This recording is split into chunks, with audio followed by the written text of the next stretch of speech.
আপনাকে অনেক ধন্যবাদ। আপনি সময় দিচ্ছেন। যেটি নিয়ে শুরু করব, আমি দেখলাম আপনার ফেসবুকেও আপনি এটা শেয়ার করেছেন যে খালেদা জিয়ার শোক সভায় একটা ঘটনা ঘটলো। জি। সেখানে সময় টিভির একজন সাংবাদিক তিনি লাইভ করছিলেন এবং সেখানে তাকে ধাক্কা দিয়ে রীতিমতো সেখান থেকে সরিয়ে দেওয়া হলো। সেই ভিডিওটাও দেখছিলাম এবং আপনি তার পরিচয় বলছেন যে ইত্তেফাকের এক্সিকিউটিভ এডিটর। কিন্তু সময় টিভির জি। সাংবাদিক যখন তাকে মানে জিজ্ঞাসা করছিলেন তাকে এভাবে ধাক্কা দিয়ে সরিয়ে দেওয়ার পর যে তিনি কে, তার পরিচয় তিনি জানতে চাইছিলেন, তিনি বলছেন তিনি নাগরিক কমিটির। তো আমি আসলে জি। আপনি যেহেতু বিষয়টি নিয়ে কথা বলেছেন, আরেকটু বিষয় আপনার কাছ থেকে জানতে চাই যে জি, প্লিজ। সেখানে কি নিরাপত্তা কর্মীরা ছিল? তারপরেও তিনি কেন আসলেন? তার উদ্দেশ্য কি? নাগরিক কমিটি মানে কি সেটাও বুঝি নাই ঠিকমতো। মানে যেটা বলা হলো, একটু আপনার কাছ থেকে আপনার তথ্য যা আছে জানতে জি, চাই। Thank you Sharmin. আমি আসলে এই ব্যাপারটা আজকে দুপুরে দেখতে পাই। আমার সময় বাংলাদেশ, আমার সময় ইউকে টাইম দুপুর বেলা। তো আমি দেখলাম যে একটা বেশ ভালো আয়োজন করা হয়েছিল সাবেক প্রধানমন্ত্রী বেগম খালেদা জিয়ার শোক সভার জন্য। এবং অনেকে সেখানে এসেছেন, অনেক ফরেন ডিগনিটারিজ এসেছেন, ফরেন ডিপ্লোম্যাটস, অনেক পলিটিক্যাল পার্টি লিডার এবং আরো অনেক উচ্চপদস্থ ব্যক্তি, সরকারের সদস্যরা এখানে এসেছেন। এবং যেটা দেখলাম যে অনুষ্ঠানের সময় একজন সাংবাদিক, যিনি সময় টিভির, ওনার নাম বোধহয় সালেহীন নাম, হুম। তাকে উনি লাইভ করার চেষ্টা করছিলেন, উনি কাউকে ব্যাঘাত করছিলেন না। And it was quite an empty area, একটা খালি জায়গার মধ্যে উনি জাস্ট ক্যামেরা নিয়ে just started hmm. To talk. তো হঠাৎ করে ভদ্রলোক এত চার্জড আপ হয়ে এসে ওনাকে পুশ করে সরিয়ে দিয়ে যে কাণ্ডটা করলেন, আর এটা আসলে খুবই নিন্দনীয়। এবং এটা অত্যন্ত বাজে লেগেছে আর কি। এবং উনি যে শুধুমাত্র ওনার সাথেই, সালেহিনের সাথে এমন করেছেন ব্যাপারটা এরকম না, এখানে উপস্থিত আরো কয়েকজনের সাথেও উনি বেশ দুর্ব্যবহার করেছেন। হুম। আমি একটা রিপোর্ট দেখলাম কিছুক্ষণ আগে, যেখানে আরো 2 থেকে 3 জন জার্নালিস্ট বললেন যে সে কয়েকজনের সাথে এরকম খারাপ ব্যবহার করেছে। এবং কিছুদিন আগে যখন বেগম খালেদা জিয়ার জানাজা হচ্ছিল, জানাজা নামাজের সময় তিনি একটি ইন্টারন্যাশনাল মিডিয়ার একজন ফটোগ্রাফারের সাথেও বেশ বাজে ব্যবহার করেছেন। তো এই যে একটা প্রবণতা এবং এই হুম। ধরনের যে আপনার, এবং তাকে আমি দেখলাম যে তারেক রহমান যে প্রেস মিট করেছিলেন লাস্ট উইকে, প্রেস মিটে দেখলাম উনি বেশ হাস্যোজ্জ্বল মুখে তারেক সাহেবের সাথে হ্যান্ডশেক করার চেষ্টা করছেন খুব। এবং সেগুলো তিনি পোস্ট করেছেন, এবং ওনার ফেসবুকটাতে আমি একটু যে স্কিম করে গিয়েছি আর কি। এবং তার ফেসবুক জুড়ে সম্পূর্ণই হচ্ছে আপনার রাজনৈতিক বন্দনা, রাজনৈতিক স্তুতি, বিভিন্ন লোকজনের ইয়ে করা। তো আমি তার একটু অতীতে গেলাম যে উনি অ্যাকচুয়ালি কি করতেন। তো উনি সাংবাদিকতাই করতেন, বাংলাদেশে সাংবাদিকতা করেছেন অনেক বছর, 97-98 থেকে। সে সময় উনি মানব জমিনে ছিলেন, এক সময় ইত্তেফাকে এসেছেন এবং ইত্তেফাকের জন্য আদালত বিট করতেন হুম। উনি একটা সময়। তারপরে উনি আপনার 2000 আহ, 2006 বিএনপি সরকারের সময় উনি জনাব মওদুদ আহমেদের বেশ ঘনিষ্ঠ ছিলেন, তখনকার যিনি মন্ত্রী ছিলেন জনাব মওদুদ আহমেদ, মারা গিয়েছেন উনি। ওনার সাথে বেশ ঘনিষ্ঠ ছিলেন, এবং ওই পরিচয়ের সুবাদে তিনি বেশ কিছু করাপ্ট অ্যাক্টিভিটিস এর মধ্যে ইনভলভ হয়ে যান।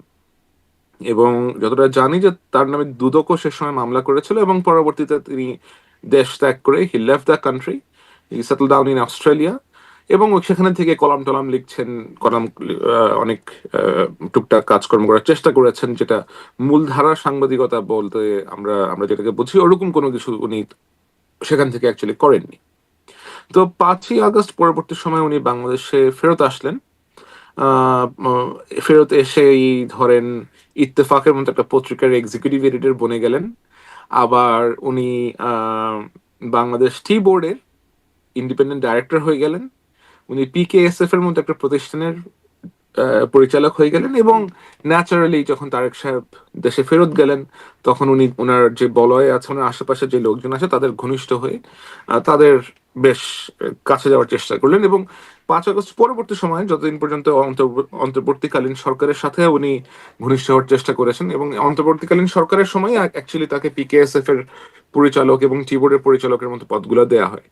So, আমার যেটা কনসার্ন সেটা হচ্ছে যে এই যে একটা লোক, সে এতদিন দেশের বাইরে ছিল, হঠাৎ করে পরিবর্তিত রাজনৈতিক সময় দেশে গিয়ে ব্লেন্ড করে যাওয়ার চেষ্টা করলো।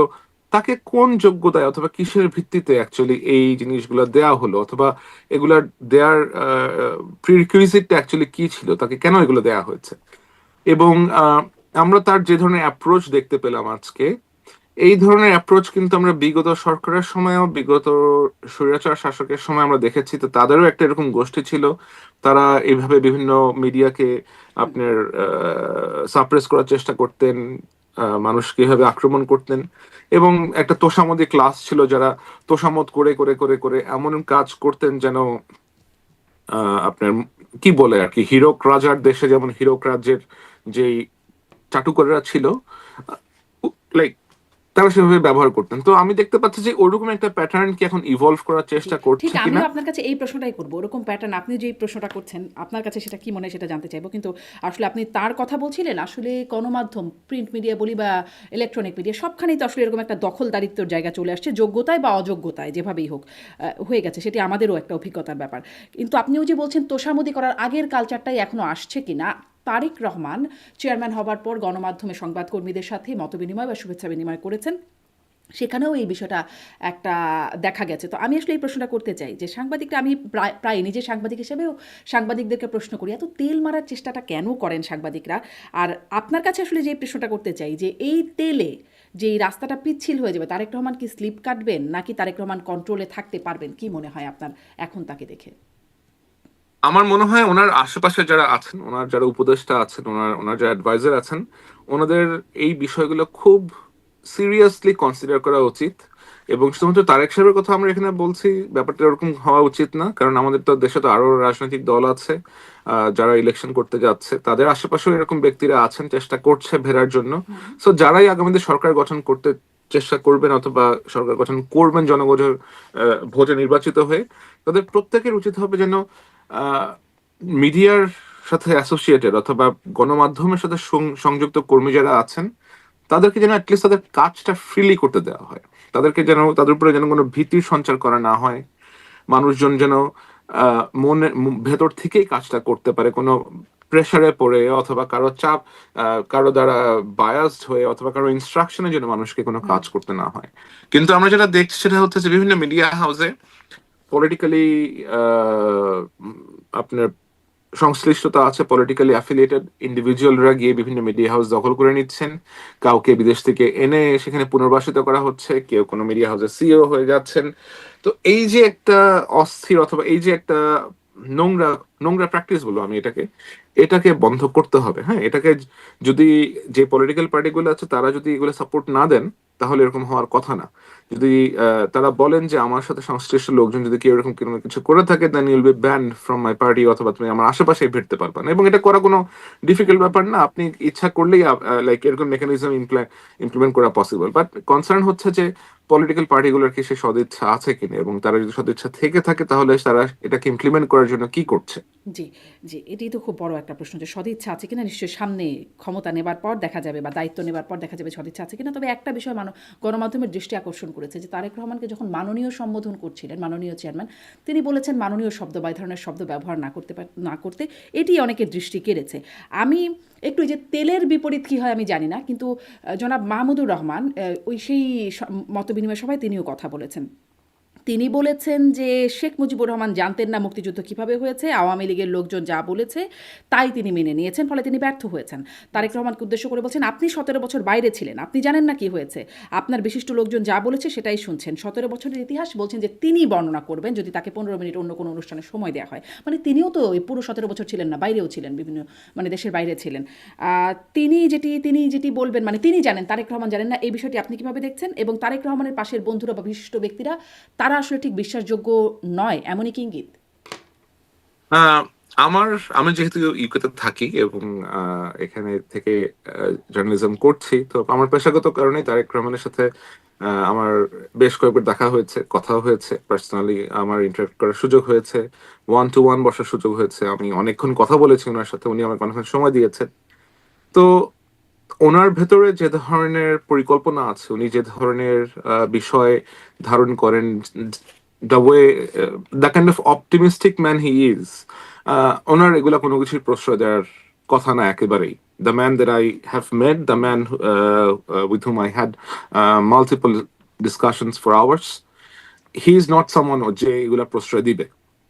তো আমার মনে হয় যারা চেষ্টা করছেন তারা হয়তো একটা লেয়ার পর্যন্ত পৌঁছতে পারবেন, কিন্তু মনে হয় না যে তিনি এ ধরনের তোষামোদ করা অথবা এ ধরনের চাটুকারিক কার্যকলাপের জন্য কোন রকমের স্পেস রেখেছেন তার আশেপাশে।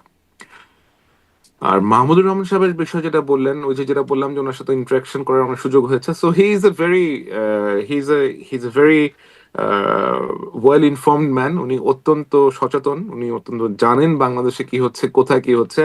What I know for a fact যে উনি ওনার প্রত্যেক যে গ্রাসরুট লেভেলে ইউনিয়ন পর্যায়ে নেতাদের নামও উনি জানেন, তাদের সাথে উনি সরাসরি ইন্টারাক্ট করেন এবং this people can directly reach হিম।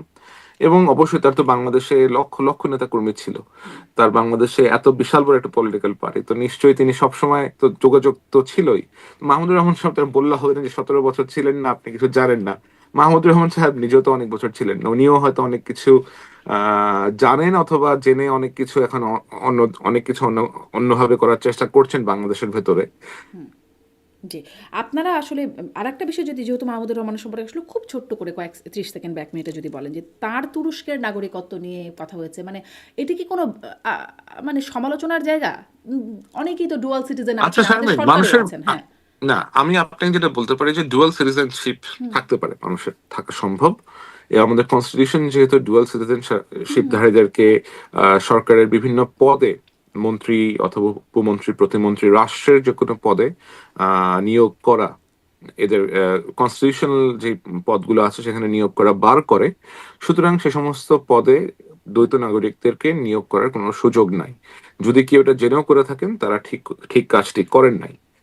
এখন দ্বৈত নাগরিকত্ব আপনি অনেকভাবে পেতে পারেন। দ্বৈত নাগরিকত্ব আপনি যুক্তরাজ্য, যুক্তরাষ্ট্র, অস্ট্রেলিয়া অথবা ইউরোপের কোনো দেশে বসবাস করলে, সেখানে আপনি একটা নির্দিষ্ট সময় পর্যন্ত বসবাস করলে ল্যাঙ্গুয়েজ টেস্ট দিয়ে, সেখানে যদি আপনি ভালোভাবে ট্যাক্স দিয়ে থাকেন এবং সুনাগরিকের মতো বসবাস করে থাকেন, আপনি 8 বছর, 10 বছর, 5 বছর পরে গেলে সেখানকার নাগরিকত্ব পেয়ে যাবেন। এর জন্য আপনাকে কোনো অতিরিক্ত অর্থ খরচ করতে হবে না। এখন বিশ্বের বেশ কিছু দেশ আছে যেখানে আপনাকে অর্থ খরচ করতে হতে পারে নাগরিকত্ব গ্রহণ করার জন্য। এই দেশগুলো হচ্ছে ক্যারিবিয়ান আইল্যান্ডের কিছু কান্ট্রি, যেমন Antigua, Barbuda, um, ah, ah, Barbados, তারপরে Trinidad and Tobago, Saint Kitts and Nevis, এরকম আরো বেশ কয়েকটা কান্ট্রি আছে, সেন্ট হেলেনা, এরকম কয়েকটা দেশ। আর তুরস্কের মতো দেশে আপনার এখন খুব সম্ভবত $7 লক্ষ মতো বিনিয়োগ করতে হয়। আমি, if I am not wrong, ইউরোপের দেশ সাইপ্রাসে টু টু হুম। মিলিয়ন ইউরো ইনভেস্ট কিন্তু করলে সেটাই তো ইউ কুড একমাত্র পথ না। বাই মানে সিটিজেনশিপ। ইনভেস্টমেন্টের মাধ্যমে করা যায়, আরো তো অনেক প্রক্রিয়াও তো হওয়া যায়। মানে না, ইনভেস্টমেন্টের মাধ্যমে ওই সমস্ত দেশে করা যায়। ওই সমস্ত দেশে যদি আপনি ইনভেস্ট করেন, টাকা টাকা বিনিয়োগ করেন অথবা টাকা দেন, তাহলে তারা আপনাকে নাগরিকত্ব প্রদান করবে। আর কোনো উপায় এটা নেই? নরমালাইজেশন মানে আর কোনো উপায় নেই উম, তুরস্কের নাগরিকত্ব? ওই সমস্ত না, ওটা অনেক অনেক সময় সাপেক্ষ ব্যাপার। হুম, অনেক সময় লাগবে, আপনাকে থাকতে হবে, ল্যাঙ্গুয়েজ টেস্ট দিতে হবে, আরো অনেক প্রসেস আছে। ইউনো, যেটা আমি আপনাকে বললাম, যেমন আমি যুক্তরাজ্যে আছি, আমি চাইলেই এখানে টাকা দিয়ে I can't buy the citizenship. ওদের দেশে স্কিম ছিল কয়েক বছর আগেও, যেখানে আপনাকে 1 or 2 মিলিয়ন পাউন্ড দিলে they will give you ILR। ওই প্রসেস আপনি করতে পারবেন। আপনি যে আচ্ছা। দেশে আছেন, আমেরিকাতেও আপনি ওদের $5 লক্ষ দিলে আপনি গ্রিন কার্ড পান, এরকম কোনো কিছু একটা ব্যাপার আছে। হুম। ইনভেস্ট করলে তারা দেয়, বাট পাসপোর্ট সরাসরি খুব কম তো দেশই দেয়। আপনার কাছে কি এমন কোনো তথ্য আছে যে তিনি আসলে টাকা দিয়ে নাগরিকত্ব পেয়েছেন? আর যদি সেটা পেয়েও অবশ্যই থাকেন, তিনি, তাতেও কি কোনো সমস্যা আছে? না, টাকা দিয়ে নাগরিকত্ব করলে সমস্যা যেটা হতে পারে অথবা সমস্যার কনসার্ন যেটা, সেটা হচ্ছে যে আপনি টাকাটা তো বাংলাদেশ থেকে, বাংলাদেশের যে ফরেন এক্সচেঞ্জ অ্যাক্ট আছে, বাংলাদেশের ফরেন এক্সচেঞ্জ অ্যাক্ট অনুযায়ী আপনি বাংলাদেশ থেকে বছরে $12,000 বেশি নিতে পারেন না আইনগতভাবে। এবং এরকম আমি অসংখ্য, আমার মতো সাংবাদিকরা এরকম আরো অসংখ্য অনুসন্ধান করেছেন, এবং আমরা দেখেছি যে বাংলাদেশ থেকে অর্থ নিয়ে দেশের বাইরে গিয়ে অনেক ব্যবসায়ীরা, পলিটিশিয়ানরা পাসপোর্ট কিনেছেন, বিদেশে তারা বিনিয়োগ করেছেন, যেটা সম্পূর্ণভাবেই অবৈধ, সম্পূর্ণভাবেই অন্যায়। আর জনাব মাহমুদুর রহমান সাহেবের বিষয়টা কনসার্নিং, অথবা এটা নিয়ে আমি কথা বলেছি এই কারণে, কারণ উনি নিজেকে একজন অত্যন্ত সৎ ব্যক্তি হিসেবে আহ, জাহির করে থাকেন। উনি নিজে কখনো অন্যায় করেননি, কোনো অপরাধের সাথে যুক্ত না, আহ, হয়তো না। হুম। কিন্তু এই যে টাকা দিয়ে বিদেশের নাগরিকত্ব গ্রহণ করা, এটা কিন্তু একটা অপরাধ। জি, আপনি আপনি যদি আপনার এই বাংলাদেশের অপরাধের ব্যাংকের কথা তুলছেন। কিন্তু দুদক, আমি বলছি মানে সম্প্রতি আনিস আলমগীরের বিরুদ্ধে, সাংবাদিক আনিস আলমগীরের বিরুদ্ধে দুদকও একটা মামলা করেছে এবং মামলার বিষয়বস্তু হচ্ছে তার আয়, যেটি আয় তার সাথে তার অর্জিত সম্পত্তির পার্থক্য দেখা জি যাচ্ছে, যার কারণে মামলা হয়েছে। মানে দুদক কি এরকম জনে জনে আসলে পার্থক্য খুঁজে বেড়ায়, নাকি এটা আসলে টার্গেটেড বলে মনে হচ্ছে? আপনি বাংলাদেশে মাহমুদুর তো রহমানের কথা বলছেন বা আরো অনেকের কথাই বললেন যে অনেকেই এরকম করে। তাদের ক্ষেত্রে কি দুদক এরকম কিছু ব্যবস্থা নেয়? দুঃখজনক ভাবে আমাদের দেশটা তো আসলে খুব সিলেক্টিভ ভাবে চলে। হ্যাঁ, যে এখানে ধরেন আপনার কাছে পাওয়ার আছে, আপনার আশেপাশে ক্ষমতা আছে, তো আপনি 7 খুন করেও মাফ পেয়ে যেতে পারেন আর কি। আমাদের দেশটা এমন একটা দেশ। আমাদের দেশে আইনের শাসন বলতে তো আইনের শাসন খুবই দুর্বল। আইনের শাসন যে নাই এ করে তা না, আইনের শাসন খুবই দুর্বল, খুবই নাজুক। এবং এই পরিস্থিতিটার অবশ্যই পরিবর্তন হওয়া উচিত। এবং যে কাউকে টার্গেট করলেই, যাকে পছন্দ হচ্ছে না তাকে টার্গেট করে তাকে আক্রমণ করা, মামলা দিয়ে দেওয়া, যেমন আনিস আলমগীর সাহেবের ক্ষেত্রে যেটা হয়েছে, তাকে উনি একটু কথাবার্তা বলেছেন এই সরকারের, যায় সরকারের বিরুদ্ধে যায়, ওনাকে নিয়ে জেলে ঢুকিয়ে দেওয়া হলো বিভিন্ন ধরনের বাজে রকম চার্জ, ভুয়া চার্জ, যেটা কোনো রকম বেস নাই। আপনার কি জানা আছে মানে মানে বা আপনি কি ধারণা করতে পারেন যে কার সিলেকশন বা কার টার্গেট, সরকার তো একসাথে সবাই মিলে করে না, এইরকম আসলে মানে এই টার্গেটগুলো করা হচ্ছে? এটা আসলে বলা মুশকিল যে কার টার্গেট হতে পারে অথবা কে আচ্ছা। কারা এগুলা করে থাকে না, বাট নিশ্চয়ই উনি যাদের সমালোচনা করেছেন তারাই হয়তো কেউ পছন্দ করে নাই। জি, জি। আমি একটু আপনার সহকর্মী আল জাজিরার একজন সাংবাদিক, তিনি ইন্টারভিউ করেছেন আমাদের প্রেস সচিব শফিকুল আলমকে এবং সেখানে জি কয়েকটা বিষয় নিয়ে কথা বলতে চাই। তিনি জিজ্ঞাসা করছিলেন যে সরকারের মধ্যে এক্সট্রিমিজম এলিমেন্ট, এই প্রসঙ্গে যখন তিনি কথা বলেছেন তিনি এটি রিজেক্ট করেছেন এবং বলছেন যে ফাইনেস্ট ক্যাবিনেট, কোট আনকোট, তিনি বলছেন ফাইনেস্ট ক্যাবিনেট আছে যেখানে শিক্ষাবিদ আছেন, সাবেক আমলা আছেন, সেনা কর্মকর্তা আছেন, মানবাধিকার কর্মীরা আছেন। আপনি আমার অনুষ্ঠানে বলেছিলেন, যেটি বেশ ভাইরালও হলো, এটা নিয়ে সংবাদও হয়েছে, যে একজন সাদা চুলের উপদেষ্টা যিনি তালেবানাইজেশন প্রক্রিয়ার সাথে যুক্ত ছিলেন বা প্রচেষ্টা ছিল তার এই বিষয়টার সাথে, এই যে এরকম মানে, কিন্তু তিনি যে আউটরাইট রিজেক্ট করছেন যে এরা এরকম কিছু নাই, ফাইনেস্ট ক্যাবিনেট, তিনি কি আসলে জানেন না নাকি অন্য কিছু? শামির, আমি এখানে আপনাকে একটা জিনিস একটু জানিয়ে রাখি যে আমি তো এখানে আমার ব্যক্তিগত ক্যাপাসিটিতে আসছি। সো আমি আল জাজিরার পক্ষ থেকে এখন এখানে আসিনি। এবং আপনি আচ্ছা। যে অনুষ্ঠানটার কথা উল্লেখ করলেন, বাংলাদেশের ডেমোক্রেটিক টেস্ট, ওইটার একজন প্রডিউসার হচ্ছে আমি নিজেই। সুতরাং আমার পক্ষে ওই শোর ব্যাপারে করা কোনো মন্তব্য করার সুযোগ এই মুহূর্তে নাই। কিন্তু আমি এতটা বলতে পারবো যে যেহেতু it is a ongoing show, ওটা আরো 3টা এপিসোড বাকি আছে, তো এটা যখন শেষ হবে, then hopefully I will come in one of your shows and I can talk about that. যেটা বলতে চাই আমি আপনাকে, সেটা হচ্ছে যে বাংলাদেশের ভেতরে যে র্যাডিক্যাল এলিমেন্টস নাই অথবা এর ফাইন্যান্স ক্যাবিনেট, এটা ফাইন্যান্স ক্যাবিনেটের বিষয়টা আমি পরে আলাপ করব, বাট র্যাডিক্যাল এলিমেন্টস নাই এটা বলার কোনো রকমের সুযোগ নাই, কারণ র্যাডিক্যাল এলিমেন্টস বিশ্বের সব থেকে নিরাপদ দেশেও র্যাডিক্যাল এলিমেন্টস থাকে। আমি যে দেশে আছি, আপনার যে দেশে আছেন, এই সকল দেশেও র্যাডিক্যাল এলিমেন্টস থাকে। এবং এটা আসলে ধরেন আমাদের দেশের গোয়েন্দা সংস্থা, পুলিশ, নিরাপত্তা সংস্থা, তারা কিন্তু জানে যে কার সাথে কার যোগাযোগ আছে, কারা কিছু করার চেষ্টা করছেন। আমাদের যে অ্যান্টি টেরোরিজম ইউনিট আছে, সেখানে একজন ব্যক্তি এই মুহূর্তে গ্রেফতার আছে, তার নাম হচ্ছে ওয়ালিউল্লাহ জনি। ওয়ালিউল্লাহ জনিকে গ্রেফতার করা হয়েছে আপনার ইয়ের পরে, কেরানীগঞ্জে যে একটা এক্সপ্লোশন হয়েছিল লাস্ট মান্থে, ওই এক্সপ্লোশনের পরে তাকে এখান থেকে গ্রেফতার করা হয়। এবং অলিউল্লাহ জনির সাথে অনেক ইন্টারেস্টিং ব্যক্তিদের সংশ্লিষ্টতা আছে, যাদের সাথে আহ, যারা সরকারের বেশ গুরুত্বপূর্ণ জায়গাতে আছেন। হ্যাঁ, তারা হয়তো বলতে পারেন যে তারা লয়ার অথবা তারা কোনো বিশেষ কারণে তাকে ইন্টারভিউ করতে ডেকেছিল, কিন্তু আহ, সরকারের কয়েকজন লোকের সাথে যে এই গোষ্ঠীর সংশ্লিষ্টতা অথবা পরিচয় নাই, এটা যদি কেউ দাবি করে থাকে তাহলে এটা ঠিক না। আচ্ছা, আপনি ওই শো এর বিষয়ে মন্তব্য করতে চাচ্ছেন না, কিন্তু এই কমেন্টসগুলো তো জেনারেল একটা ব্যাপার বা আলোচনার মতো। যেমন ধরেন আরও একটা বিষয়, সেটা নিয়ে আপনার সাথে আগের অনুষ্ঠানে কথা হচ্ছিল, যে প্রথম আলো ডেইলি স্টারে যে হামলার ঘটনা, সেই বিষয়েও কথা প্রসঙ্গে তিনি বলেছেন, যেটি নুরুল কবিরের যে অভিযোগ যে সরকারের ভেতরের কেউ কেউ বা পুরো সরকারই এই ঘটনাটা ঘটতে দিয়েছে। এই প্রসঙ্গে তিনি এটিকে অ্যাবসলিউট লাই বা ননসেন্স, এই বক্তব্যকে তিনি বলছেন। আপনি আসলে তার বক্তব্য সম্পর্কে কি বলবেন? আমি ওনার বক্তব্য সম্পর্কে কিছু বলবো না। অ্যাজ আই সেড, যে আমি ওই শোর একজন প্রডিউসার এবং it is still on going show. যেটা আমি আপনাকে বলতে পারি সেটা হচ্ছে, যখন প্রথম আলো এবং ডেইলি স্টারের অফিসে আগুন দেওয়া হয়, তখন কিন্তু সবার প্রথমে আমাদের যিনি স্বরাষ্ট্র উপদেষ্টা আছেন ওনাকে জানানো হয়, এবং যেহেতু প্রেস হুম সচিব নিজেও একজন জার্নালিস্ট ছিলেন, হুম হুম ওনাকেও জানানো হয়, এবং উনি চেষ্টা করেছেন, উনি ওনার নিজের চেষ্টাটা উনি করেছেন, কিন্তু স্বরাষ্ট্র উপদেষ্টাকে তখন ঘুম থেকে ডেকে তুলতে হয়েছিল। হুম হুম এটা আমি জানি। অফকোর্স উনি বয়স্ক মানুষ, উনি তখন ঘুমাচ্ছিলেন, বাট পুলিশের যে অ্যাকশন সেটা হয়তো আরেকটু ফাস্ট হতে পারতো।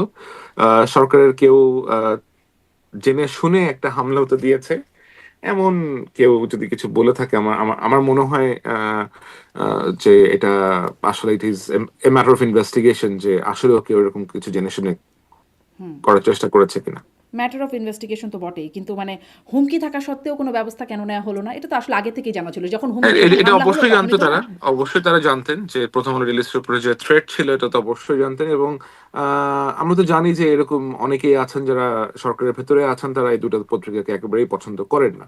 এরকম কয়েকজন অ্যাডভাইজার আছেন যারা এই দুটো পত্রিকা একেবারেই তারা এটা পছন্দ করেন না। তারা প্রকাশ্যেও এগুলা, অথবা তাদের নিজস্ব সার্কেলেও এটা তারা বলে থাকেন যে এই দুটো পত্রিকাই হচ্ছে বিশেষ কোনো দেশের আহ মুখপত্র, হুম এবং এই জিনিসটাকে খুব ভালোভাবে প্রপাগেট করেছে কিছু নোংরা চরিত্রের, কিছু আহ, বাজে মানসিকতার ব্যক্তি, যারা যাদের বিষয়ে আমরা অলরেডি জানি। আমি I don't really want to talk about them. হুম হুম জি, আপনি কথা বলতে না চাইলেও সরকারও কথা বলতে চায় না, মানে কেউই তাদের বিষয়ে কথা বলতে চায় না, এটাই হচ্ছে না, সমস্যা। এটা লাইক আইন শৃঙ্খলা বাহিনীও তাদের বিষয়ে নাম আমি নিতে চায় না। আপনাকে, না না, তারা হচ্ছে কি এখন ল্যাংটা লোকজন নিয়ে কি বলবো, আমি বলেন উলঙ্গ কেউই একটা কেন, লোক যার, কেউই কেন বলে না যদি না সেটা এখন অপরাধ হয়, আর উলঙ্গ যদি লোক অপরাধ না হয় এখন, তাহলে বাদ দেন। না এখন, যদি এখন কি অপরাধ বলবো, হয়, প্রশ্নটা সেখানে, তাহলে আইন শৃঙ্খলা বাহিনী, না সরকার যারা এখন, দায়িত্বশীল কেন নাম এখন নেয় না?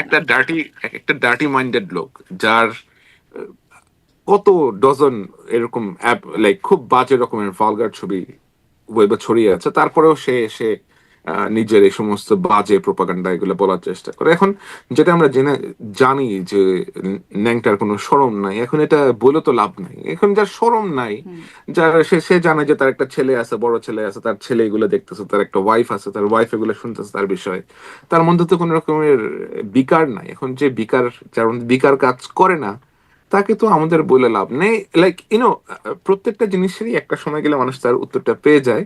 অনেকে উত্তর পেতে শুরু করেছেন, তো জি আমার মনে হয় জি আগামী যতদিন যাবে মানুষ হুম এদেরকে চিনতে পারবে, মানুষই এদের উত্তরটা দিয়ে দিবে। জি, কিন্তু আসলে বিষয়টা তো এখানে আইনি বিষয় আছে, শুধু মানুষ বা শরমের বিষয় তো না। আমি আসলে এই জন্যই প্রশ্ন করছিলাম যে আইন কেন চুপ থাকে যদি এটা অপরাধ হয়ে থাকে? আর যদি অপরাধ না হয়ে থাকে, এটা যদি একটা যথাযথ অ্যাকশন হয়ে থাকে তাহলে কথা ভিন্ন। যদি যেহেতু বলা হচ্ছে এটি অপরাধ, তাহলে কেন আইন চুপ আছে? সেটি ছিল আমার প্রশ্ন। আপনি বলছিলেন যে ওই যে ওয়ালিউল্লাহ জনির সাথে বা এক্সট্রিমিজমের মানে রেডিক্যাল এলিমেন্টস থাকে প্রত্যেক সরকারি, এবং আমাদের গোয়েন্দা সংস্থা জানে, অ্যান্টি টেরোরিজম ইউনিটের কথা তারা অনেক কিছু জানে, তো জানে কিন্তু কিছু করে না কেন?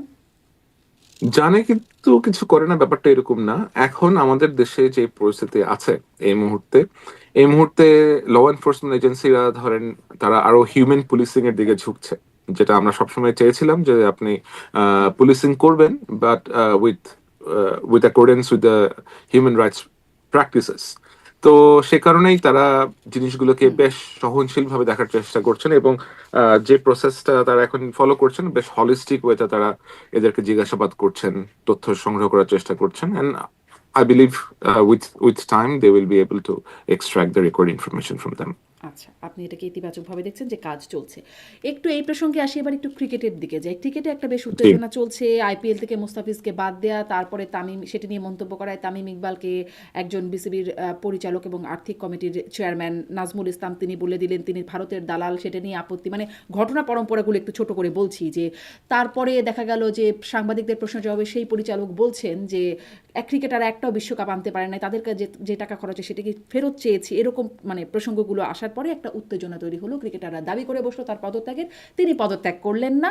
শেষ পর্যন্ত ক্রিকেটাররা খেলবেন না এরকম একটা বিষয় আসলো যখন, ক্রীড়া উপদেষ্টাও তার সমালোচনা করলেন আসিফ নজরুল, এবং তাকে অব্যাহতি দেওয়া হলো। কিন্তু আমরা দেখেছিলাম সেই প্রবাসী অনলাইন অ্যাক্টিভিস্ট, প্রভাবশালী অ্যাক্টিভিস্ট পিনাকি ভট্টাচার্য তিনি বলেছিলেন দেখি নাজমুল ইসলামকে কে সরায়, কিন্তু সরানো হলো। তারপরে দেখা গেল যে মিরপুর স্টেডিয়ামের বাইরে ভাঙচুর, এবং নাজমুল ইসলামকে কেউ সেভাবে না চিনলেও সেখানে তার পক্ষে অনেক মানুষ এসে বললো যে নাজমুল ইসলামকে অব্যাহতি দিলে ক্রিকেটকেই অব্যাহতি দেওয়া হবে। মানে সেগুলো আমরা ক্যামেরায় লাইভ দেখলাম টেলিভিশনগুলোতে। আসলে কেন হলো এত ঘটনা, আর কি হলো, ভেতরে কি আছে এটা কি জানেন? আহ, আমার মনে হয় একটু পেছনের দিকে আমার একটু বলা উচিত যে বাংলাদেশ জাতি হিসেবে আমাদের সকলে মিলে আমাদের উৎসব মুখর ভাবে আনন্দ করার যে যে কতগুলো উপলক্ষ এসেছে, এর সিংহভাগ এসেছে আমাদের ক্রিকেটের জন্য। তো ক্রিকেট আমাদের জীবনে, আমাদের বাচ্চাদের, আমাদের যারা বেড়ে উঠছে তরুণদের মনে যেভাবে প্রভাব রেখেছে, যে ধরনের মুহূর্তগুলো এনে দিয়েছে, এই খেলার সাথে যারা যুক্ত, এই খেলার বেশিরভাগ প্লেয়ারকেই দেশের লোকজন অনেক পছন্দ করে থাকেন, সম্মান করে থাকেন, এবং আমরা জানি যে আমাদের প্লেয়াররা কিন্তু অনেক দেশের চাইতে আমাদের দেশের প্লেয়াররা অনেক ক্লিন, তাদের ব্যাটিং রেকর্ডস বেশ লো। ব্যাটিং এর সাথে জড়িত হওয়ার রেকর্ড যে নাই তা না, আমাদের আশরাফুল, সাকিবের মতো প্লেয়াররাও ইনভলভ হয়েছিল। তো বাট আদারওয়াইজ আমাদের ক্রিকেটারদের চারিত্রিক সমস্যারও ওরকম একটা শোনা যায় না, যেটা পার্শ্ববর্তী দেশের কথা অথবা পাকিস্তানের কথা যদি আপনি নেন। আমাদের ক্রিকেটাররা they have been trying to prove themselves. এখন যেটা হয়েছে 2014-15 পরবর্তী সময় থেকে ক্রিকেটের মধ্যে ক্রিকেট এমন ভাবে রাজনৈতিকরণের শিকার হয়েছে যে এই খেলাটা আসলে আপনার খেলা কম, পলিটিক্স বেশি হয়ে গেছে। ক্রিকেটারদেরকে পলিটিসাইজ করার চেষ্টা হয়েছে, যেটা আমরা দেখেছি যে মাশরাফির মতো, সাকিবের মতো ক্রিকেটাররা ধ্বংস হয়ে গেছে। ধ্বংস মানে যে লাইক এক্সপ্লয়েট হয়ে গেছে, they have been exploited by the politicians in in a very bad way. আরো অনেক ক্রিকেটারকেও আপনি পলিটিসাইজ করার চেষ্টা করা হয়েছে, কিন্তু এই সিচুয়েশনটা এখন এমন একটা অবস্থায় এসে পৌঁছাইছে যে আপনি your star players, Tamim Iqbal বলেন, আপনি আমাদের বুলবুল ভাই যিনি বলেন এখন আছেন, এছাড়া মোস্তাফিজ, মিরাজ, এদেরকে তো আপনার ভিলিফাই করার কোনো সুযোগ অ্যাকচুয়ালি নাই। হ্যাঁ, এই এই প্লেয়াররা আমাদের দেশের জন্য আহ, অনেক ইফোর্ট দিয়েছেন। এখন আপনি একজন প্লেয়ারকে বলে দিলেন যে সে হচ্ছে অমুক দেশের দালাল, অমুক দেশের চর, এটা তো আপনি বলতে পারেন না। আপনি আপনি এটা বলার আগে আপনাকে তো জিজ্ঞেস করতে হবে যে আপনি অ্যাকচুয়ালি কে, আপনার এই খেলার জন্য অথবা এই স্পোর্টের জন্য আপনার কন্ট্রিবিউশনটা কি ছিল। আপনি তো বিসিবি পরিচালক যে হলেন, আপনি আসলে কিভাবে বিসিবি পরিচালকটা হলেন, এই বিসিবির পরিচালক হওয়ার পেছনের কাহিনীটা কি, আপনাকে কেন করা হলো, আপনার কি কোনো বিশেষ রাজনৈতিক গোষ্ঠীর সাথে সংশ্লিষ্টতা ছিল, আপনার জন্য কি কেউ সুপারিশ করেছে, এটাও দেখা উচিত যে এদেরকে কারা এনেছে অ্যাকচুয়ালি বোর্ডে। হ্যাঁ, কারণ আমি যখন যখন বিসিবি ইলেকশনটা হয় তার আগে আমি বেশ কিছু বিষয়ে কথা বলেছিলাম যে ক্রিকেট যেন কোনোভাবে পলিটিসাইজ করে না হয়, এবং আপনি দেখবেন যে এই বোর্ডের মধ্যে পলিটিক্যাল বিএনপির তরফ থেকে আমার মনে হয় যে আমি বিএনপির বিষয়ে বলেছিলাম, তাদের ইনফ্লুয়েন্স কিন্তু বেশ কম, তাদের লোকজন ভাবে ইনফ্লুয়েন্স হয়নি, কিন্তু তারা ওইভাবে ওদের পরিবারের কয়েকটা ছেলে আসার কথা ছিল ওইখানে, বিভিন্ন সালাউদ্দিন সাহেবের ছেলে, আরো দুই একজনের ইনভলভ হওয়ার কথা ছিল, but since it was like it became quite controversial, none of them came to be the board members. On the other hand যেটা হয়েছে, এমন বিতর্কিত লোকেরা এসেছে এখানে, যেমন আমজাদের মতো একটা ছেলে আছে ওখানে, আমজাদ বোধহয় হি even have like criminal charges against him if I am not wrong, and he was very much close with the previous regime.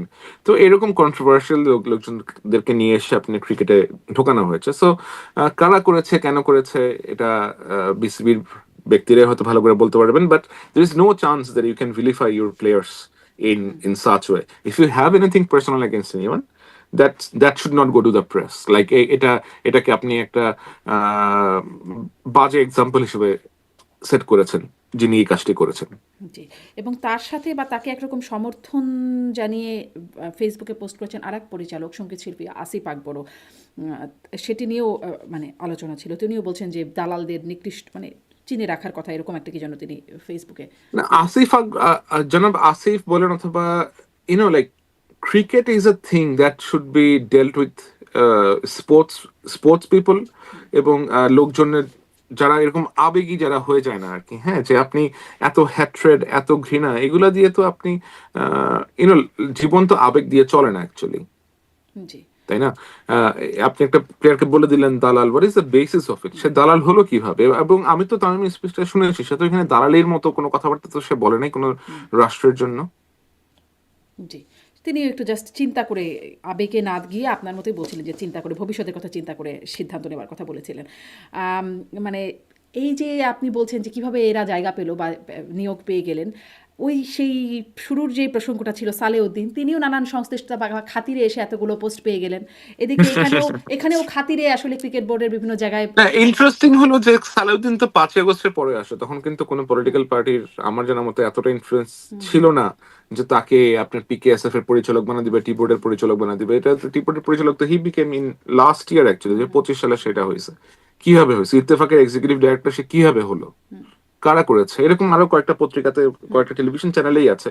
CO হয়েছে একজন গত পরশুদিন নাকি তার আগের দিন আপনার আর একটা টেলিভিশনে। এই লোক কিভাবে এই টেলিভিশন চ্যানেলে সিও হয়ে গেল, আই হ্যাভ নো আইডিয়া। আরেকজন চিফ হেড অফ নিউজ হয়ে গেছে, কি জার্নালিজম করছে, আপনার হয়তো টক শো অ্যাঙ্কর ছিলেন। এরকম বহুত লোকজন আছে। তো আমার কাছে like what I see is যে একটা সেট দল, একটা সেট লোক পরিবর্তন হয়েছে, আর একটা সেট ব্যাচ এসে এদেরকে রিপ্লেস করছে। এটা তো এটা তো গ্রহণযোগ্য না। জি, কিন্তু স্লোগানটা ছিল এই আন্দোলন শুরু হওয়ার গণ অভ্যুত্থানে, কোটা না মেধা, মেধা মেধা, কিন্তু আসলে দেখা যাচ্ছে কোটাই একরকম বা খাতির সংশ্লিষ্টতা ইত্যাদিতেই আসলে এসে ভরে যাচ্ছে, সেই মেধার জায়গাটা খুব খুঁজে পাওয়া যাচ্ছে না। সেরকমই আর একটা জায়গা এটাও কিনা যে ওসমান হাদির ভাই ওমর হাদি, তাকে বিশেষ একটা নিয়োগ করা হয়েছে বাংলাদেশ সহকারী হাইকমিশন বার্মিংহাম যুক্তরাজ্যের দ্বিতীয় সচিব পদে তাকে নিয়োগ করা হয়েছে। আপনি সেই নিয়োগের প্রজ্ঞাপনটা ফেসবুকে শেয়ারও করেছেন। তো সেখানেও এরকম মানে এটাও একটু আগে আসলে জিজ্ঞাসা করি যে ভাই কোটা কি একটা খুব ভালো কোটা? এখন ধরেন মুগ্ধর ভাই স্নিগ্ধ, এদিকে হাদির ভাই ওসমান হাদির ভাই ওমর হাদি, অন্যদিকে মাহফুজের ভাইও, তারও নাকি নানান মানে কর্মকাণ্ড আমরা শুনতে পাই। ভাই কোটা কি খুব এখন একটা লুক্রেটিভ বিষয়? এই জিনিসগুলো আমাদের দেশে আসলে বন্ধ হওয়া উচিত। এই জিনিসগুলো আসলে বন্ধ হওয়া উচিত। ওসমান হাদির বিষয়টা সে একজন অবশ্যই তুখোড় ছাত্রনেতা ছিল এবং অত্যন্ত দুঃখজনক ভাবে তাকে হত্যা করা হয়েছে। যে ব্যক্তি হত্যা করেছে তাকে আমরা আইডেন্টিফাই করেছি অলরেডি। তো তারপরে তার পরিবারের জন্য তো আসলে করার অনেক কিছুই ছিল, এবং এখনো সম্ভব। তার যে 6জন ভাই বোন আছে তাদের যদি কোনোভাবে ফ্যাসিলিটেট করতে হয়, অনেকভাবে ফ্যাসিলিটেট করা যায়। পররাষ্ট্র মন্ত্রণালয়ে দূতাবাসের মতো একটা জায়গাতে কাজ দিয়ে আপনি যাকে পাঠাবেন তাকে তো আপনার দেশকে রিপ্রেজেন্ট করার মতো ক্যাপাসিটি থাকতে হবে, শিক্ষা থাকতে হবে, যোগ্যতা থাকতে হবে, এবং সেখানে যদি আরো যোগ্য ব্যক্তি থেকে থাকেন তাদেরকে প্রথম প্রেফারেন্স দিতে হবে। এমন না যে আপনি, আমি বলছি না যে হাদির ভাইকে এখানে দেওয়া উচিত হয়নি, কিন্তু হয়তো তাকে অন্য কোথাও অন্য কোনো কাজেও লাগানো যেত, তাকে হয়তো সরকার অন্যভাবে সাপোর্ট করতে পারতেন। তো এমন কিছু আমার মনে হয় যে করা উচিত না, যেটা বেশ দৃষ্টিগত হয় আর কি। সেটা স্নিগ্ধর মুগ্ধর ভাই স্নিগ্ধর ক্ষেত্রে হোক, অথবা অন্য যে কারো ভাইয়ের ক্ষেত্রেই হোক, এগুলো করা উচিত না। আর কারো আত্মীয় স্বজন যদি আনডিউ অ্যাডভান্টেজ নিয়ে থাকেন, যেমন আমরা দেখেছি মাহফুজের ভাই আনডিউ অ্যাডভান্টেজ নিয়েছে, এবং ওই তার ওই কল রেকর্ড আমি শুনেছি।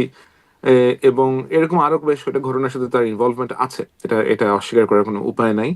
তো এগুলা তো অ্যাড্রেস করা হয় নাই, এগুলা তো অ্যাড্রেস করা উচিত ছিল, অবশ্যই অ্যাড্রেস করা উচিত ছিল। তো আমি জানি না আমাদের দেশে কবে এই প্র্যাকটিসটা হবে, যে যখন when people will be really held accountable। এখন আমরা দেখছি যে বিগত সরকারের সময় অনেকে অ্যাকাউন্টেবল হচ্ছে, বাট তাদের সিংহভাগই পলাতক।